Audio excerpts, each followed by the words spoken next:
Jadi, forget about your mother tongue language. Forget about your first language. Lupakan bahasa ibu Anda. Saya orang Minang, berarti saya harus melupakan bahasa Minang kalau ingin pintar bahasa Inggris. Saya harus melupakan bahasa Indonesia kalau ingin bisa berbahasa Inggris. Oke? Okay? You got it? You got the point? Kita ulangi lagi. Touch. Okay.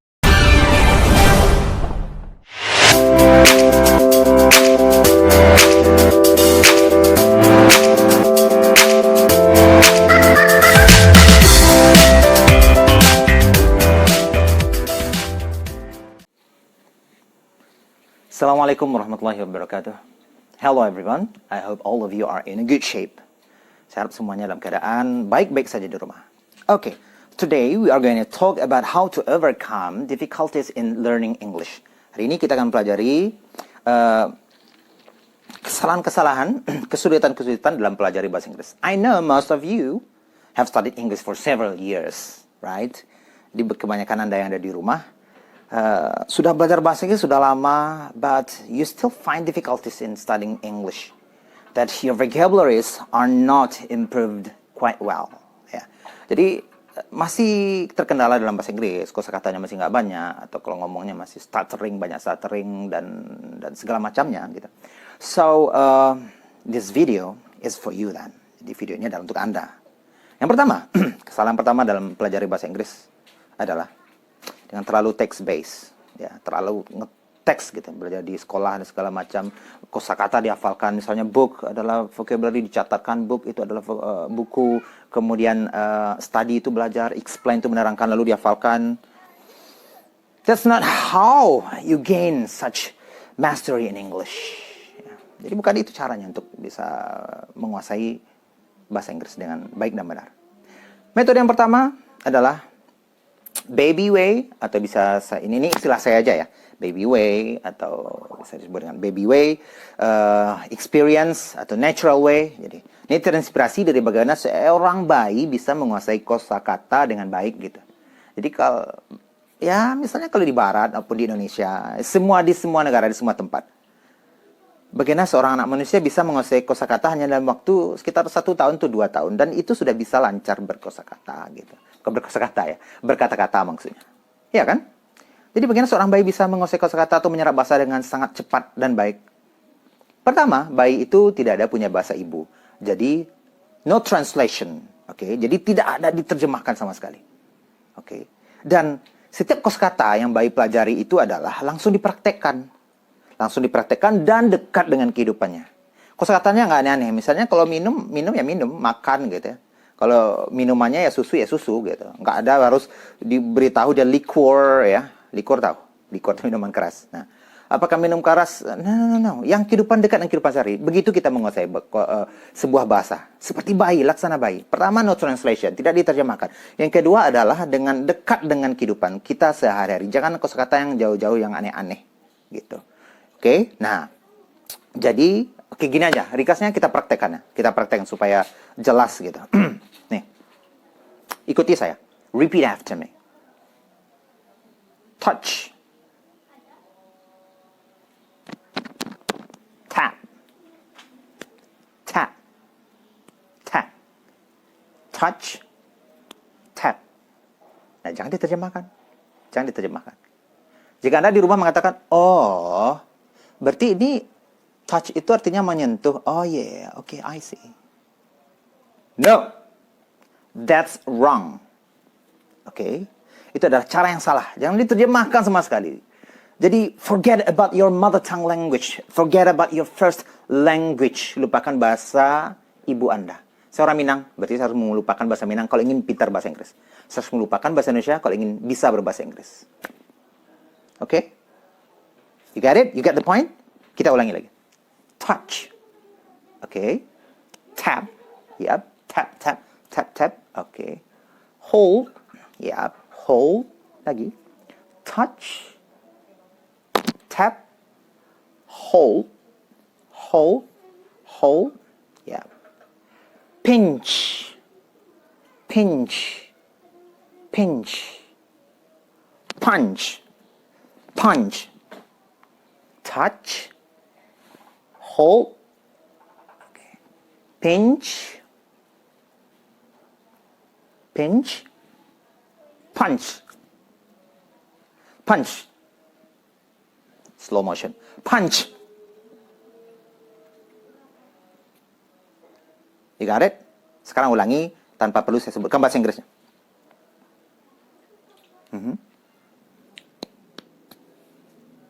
Oke. Apa tadi? Iya. Oke. Ya. Berarti apa? Kita ulangi lagi. Touch, tap, hold, pinch, punch. Ya, kata tentang tangan itu ya. Artinya banyak lagi ya. Kayak apa ya? Squeeze, point, dan lain-lain. Itu aja dulu. Oke, got it? Nah, langsung dipraktekkan. Pinch dipraktekkan. Jangan kosakata yang aneh-aneh dulu gitu. Jangan kosakata yang tidak ada kita kerjakan, tidak ada di kehidupan kita. Saya masih ingat ketika saya masih SMP, lalu belajar tentang sayuran. Lalu sayurannya adalah asparagus, salah satunya asparagus. Dikatakan ini asparagus. So, what is asparagus? Jadi saya nggak tahu, pergi ke rumah juga nggak ada ketemu asparagus. Bahkan sampai dewasa sekarang ini pun, sampai umur 17 sekarang pun, nggak ya. Oke, pokoknya sampai saat ini pun saya rasanya belum pernah mencoba sayur asparagus. Yang cobanya ketimun cucumber atau bayam ya, spinach. Jadi itu kosakata yang tidak ada kehidupan sehari itu. No, that's big no. Especially when you are a beginner. Oke. Khususnya bagi pemula gitu. Yang kedua, yang pertama ya, baby way, experience, no translation at all. Oke. Yang kedua adalah association. Jadi metodenya asosiasi. Asosiasi ini ketika ketemu kita dengan kosakata yang bersifat abstrak, contohnya kayak love, cinta. Oke. Pernah jatuh cinta? Pernah dong ya, rugi banget kalau enggak. Walaupun cinta bertepuk sebelah tangan, but it's still love though. Oke. Love misalnya. Kalau Gina Pulang praktekannya love. Kata itu kan abstrak ya kan, love, mencintai ya, itu cinta. Nah, kalau yang bersifat abstrak itu metodenya association. Kita hubungkan dengan hal-hal lainnya mengingatkan kita kepada cinta itu sendiri. Ya, kalau seandainya itu adalah ibu, orang tua, mama, kenapa tidak? Berarti my mom, love. Mom is love, love is mom, gitu. I love my mom loves me, ya. Oke? Atau misalnya bisa jadi orang yang apa ya, pasangan Anda, ya, istri, suami, Bambang, Rustam, Susi. Atau love bisa digunakan, saya kalau cinta itu oke, saya merasa mual gitu ya, kayak gitu ya.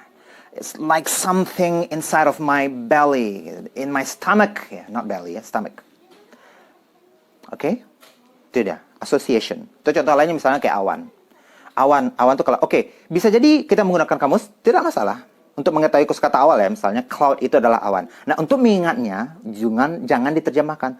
Cloud awan, you got it. You got the concept that cloud is awan gitu kan. Jadi kemudian cloud identik dengan apa? White kan, white in the sky, white sky soft ya. Walaupun awan tidak bisa disentuh ya, tapi kesannya bisa disentuh ya. Enggak apa-apa kita bilang soft, white, and based on your own language gitu. Jadi berdasarkan dari terjemahan kita sendiri aja, to association.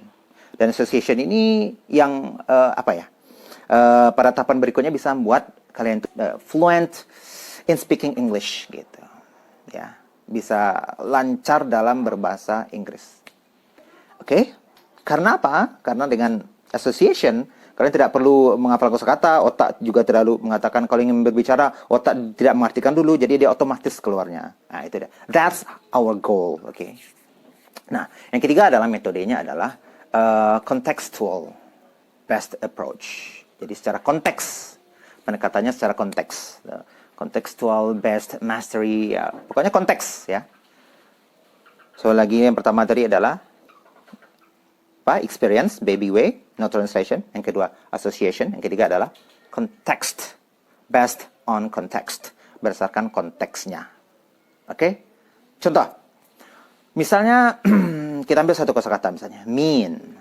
What do you mean? Maksud lo apa? What do you mean? Ya kan? Apakah mean itu kalau dalam konteks apa? Anggap aja ini bulan Ramadan ya.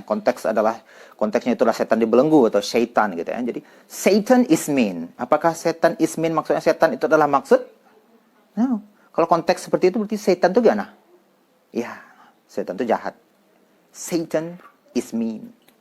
Gitu. Berdasarkan konteks. Language is a means of communication. Bahasa adalah salah satu alat untuk berkomunikasi. Jadi mean itu bisa banyak artinya, tergantung dari konteksnya. Got it? Nah, mulai dari sekarang jangan lagi berdasarkan teks, jangan lagi mengartikan. Dan satu kosakata ketika sudah dikuasai, praktekkan langsung. Kosakata nggak usah jauh-jauh dari yang aneh-aneh. Kosakata yang dikuasai itu adalah kosakata yang dipakai dalam kehidupan sehari-hari. Yang dipakai, jangan yang tidak dipakai. Nah, kemudian kalau untuk yang advanced levelnya, kalau yang intermediate atau level berikutnya, baru nanti berdasarkan caranya adalah berdasarkan konteks ya. Walaupun kosakata itu bukan kosakata sehari-hari, tapi kalau konteksnya itu adalah apa yang harus dikuasai ya, berarti berdasarkan konteks gitu. Okay, I think that's all that I can tell you today. I hope that all of you are in perfect condition. Saya harap semuanya baik-baik di rumah. Okay, that's all that I can tell you today. Thank you very much and Assalamualaikum. See you soon.